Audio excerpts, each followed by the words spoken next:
It is time to check in with Niagara Falls Mayor Jim Diodati to see how the city is doing. The State of the City address. Actually, we loved that last week. What was the response? Well, you know what? Overall, I'd say it was very good, but you still got the critics. You know, no matter what I do, Bob, the haters will hate, the critics will criticize, and they do what they do best. So I guess that's their right, but overall, very well accepted. And I think most people understood the intent of the video was to kind of, you know, replace the State of the City, which we haven't done in a few years, to highlight all the things that happened throughout the last year and a bit. I mean, there were some high points, there were some low points, and you know me, I'm not afraid to laugh at myself to get my point across, so that's what we did. How did the weekend go in the reopening, step one? Amazing.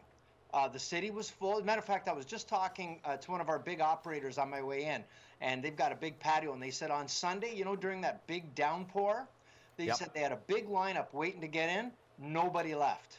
Because they are so hungry to have fun and enjoy themselves. He said they didn't leave. They stood out in the pouring rain. They waited for it to stop, and then they went in the patio when it was their turn.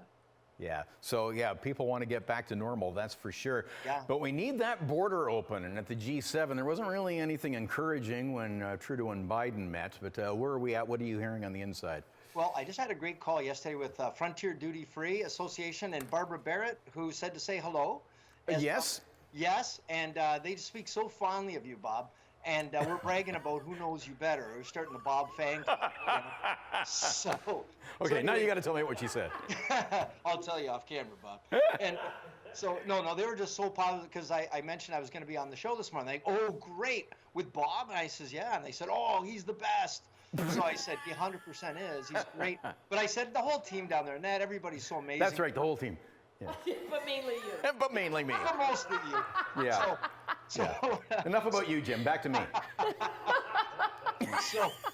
So we talked about a strategy that we're getting everybody on side to get the borders open, the casinos open, and it's going to take a concerted effort of TIAC, Tourism for Canada, Association of Canada, the Frontier Duty Free Association, the Border City Mayors, the Hotel Motel Restaurant Association. We're all coming together with a unified message that it's high time. I mean, in Paris, France, they've got certain things going on to highlight tourism with the Eiffel Tower. We need to do the same thing. We have massive amounts of people that need tourism to work, to put food on the table and pay their bills. Oh, yeah.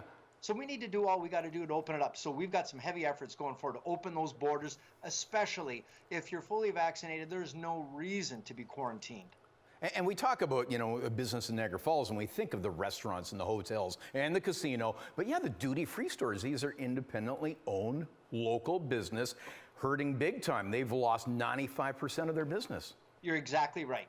And some of the points we're bringing up, you know, what about all the snowbirds that have been fully vaccinated in the U.S.? What about all the traveling business people that have already been fully vaccinated? They're not being accounted for yet, and we're saying that has to be accounted. There's so many more factors that we need to look at, and certainly we all agree that if you've been fully vaccinated, certainly you should be allowed to cross without any kind of quarantine. And June 21st is, you know, the next deadline. If it's kicked down the road again, like how worried are you? Because a lot of this money is made in the crucial summer months.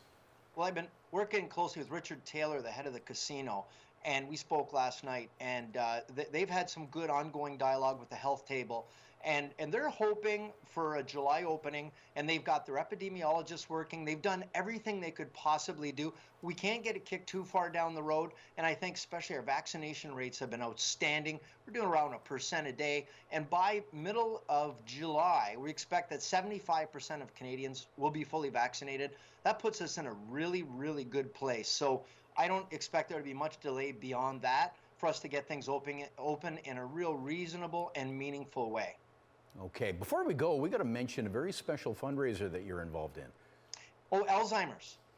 Thanks for mentioning that. Yeah, so the Dairy Queen, Mike Lolisich and his mom on the corner of, and his dog Buddy, Mike and Buddy, if you haven't already seen them, they're online sensations. They've got a fundraiser for Alzheimer's that takes place today and tomorrow. All day long, you can go and get a free pup cone, which is a little tiny ice cream cone. You can gift your dog, or you can eat it if you want, Bob. And they're free. And if you make a donation to Alzheimer's, they give you a ballot to win a year free ice cream cakes. So all the money will go to Alzheimer research. And he's got some personal reasons why that's really, really important. And we want to make sure we draw attention and help raise some funds for Alzheimer's. Dairy Queen on Stanley and Ferry Street in Niagara Falls. Okay, well, we're happy to support that, and always happy to speak to you weekly. Niagara Falls Mayor Jim Diodati. Thanks, Bob.